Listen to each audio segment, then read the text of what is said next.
আসসালামু আলাইকুম সকলকে আরেকটি নতুন ভিডিওতে। সো অনেকে আমাকে কোশ্চেন করেছেন যে বিভিন্ন ভিসার বিস্তারিত।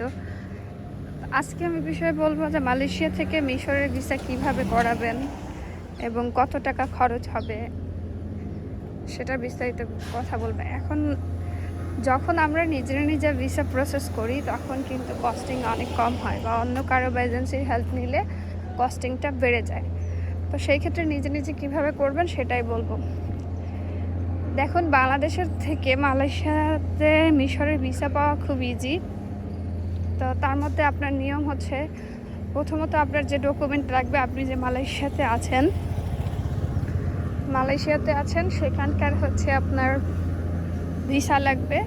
অবশ্যই সেই ভিসা 6 মান্থস ভ্যালিডিটি থাকতে হবে। আপনি স্টুডেন্ট ভিসায় থাকেন আর ওয়ার্কিং ভিসায় থাকেন, তো সেই ভিসার 6 মান্থস মেয়াদ থাকতে হবে। এবং আপনার রিসেন্টলি তোলা ছবি লাগবে 1 কপি। আর এছাড়া হচ্ছে আপনার মজার ব্যাপার হচ্ছে, মিশরের জন্য কোনো ব্যাংক স্টেটমেন্ট দেখাতে হয় না। সো ব্যাংক স্টেটমেন্ট ছাড়াই আপনি মিশরে ভিসা করতে পারবেন।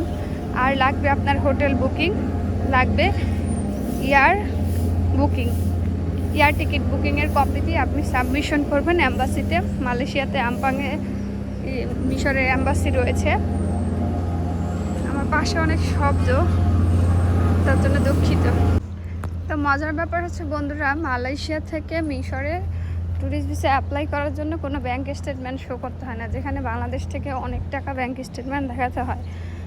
তো আপনি যখন ভিসাটা অ্যাপ্লাই করবেন, অবশ্যই আপনার হোটেল বুকিং ডেট এবং এয়ার টিকিটের বুকিং ডেট অবশ্যই একটু দেরি করে দিবেন, কারণ আপনি যেদিন ফাইল সাবমিট করবেন মিনিমাম 1 মাস হাতে রেখে দিবেন। কারণ অ্যাম্বাসিতে আপনাকে 2 সপ্তাহ পরে কল দেয়, 15 দিন ওয়েট করতে হয়। সাধারণত 14 দিন পরে ওরা আপনাকে কল দিয়ে জানাবে যে আপনার ফাইলটা অ্যাপ্রুভ হয়েছে কিনা। অনেক সময় কল না দিলে আপনাকে নিজেই কল দিতে হবে। আর যেদিন ফাইল সাবমিট করবেন অ্যাম্বাসি থেকে ওরা একটা আপনাকে জিমেল এবং ছবি দিবে, ওইটার একটা ছবি তুলে নিয়ে আসবেন যোগাযোগ করার জন্য। তো অনেক সময় এডিশনাল ডকুমেন্ট, যেমন আমার ক্ষেত্রে হচ্ছে বার্থ সার্টিফিকেট চেয়েছিল। সো আপনারা চাইবেন এডিশনাল ডকুমেন্টগুলো কাছে নিয়ে যাওয়ার জন্য। অ্যাম্বাসি যেদিন চায় সাথে যেন সাবমিট করতে পারেন। সো এইভাবে হচ্ছে আপনি মিশরের ভিসাটি পেয়ে যাবেন কোনো হ্যাসাল ছাড়া। আর মালয়েশিয়া থেকে দ্রুতই মিশরের ভিসাটি দিয়ে দেয়। আমি এখনও কাউকে শুনিনি যে ভিসা রিজেক্ট হয়েছে। তো যাই হোক, অ্যান্সার দিয়ে দিলাম। কোনো ইন্স্যুরেন্স বা কোনো কিছুই কিন্তু লাগে না, ভেরি সিম্পল। কয়টা ডকুমেন্ট? আপনার পাসপোর্টের কপি, ভিসা কপি এবং হচ্ছে আপনার হোটেল বুকিং, আপনার এয়ার টিকিট বুকিং, ছবি। এই 5টা ডকুমেন্ট দিয়ে সাবমিট করবেন। সাথে যেদিন আসবেন অ্যাম্বাসিতে, ফিজিক্যাল ডেট যেদিন আসবেন ওই দিন হচ্ছে আপনার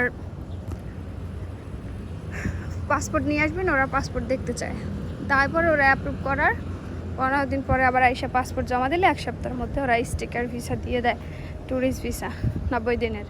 আর এছাড়া হচ্ছে আপনারা যখন ভিসা সাবমিটের জন্য অ্যাপ্লাই করবেন তখন অবশ্যই একটু হাতে টাইম নিয়ে, যে কথা সাপোজ আপনি 1 তারিখে ভিসা সাবমিট করলেন, দেখাবেন যে পরবর্তী মাসের 10 তারিখে বা 15 তারিখে আপনি যাচ্ছেন, এরকম।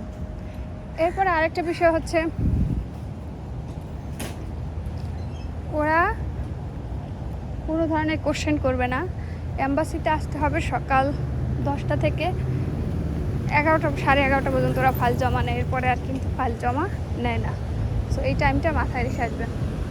কারো যদি আমার ভিডিও ভালো লাগে অবশ্যই লাইক কমেন্ট করবেন। আর কোন ধরনের ভিডিও দেখতে চান কমেন্ট করে জানাবেন। আমি আপনাদেরকে ট্রাভেল রিলেটেড, বিভিন্ন জায়গায় যেহেতু আমি ট্রাভেল করি, রিলেটেড ভিডিও দেওয়ার চেষ্টা করব। ধন্যবাদ সবাইকে।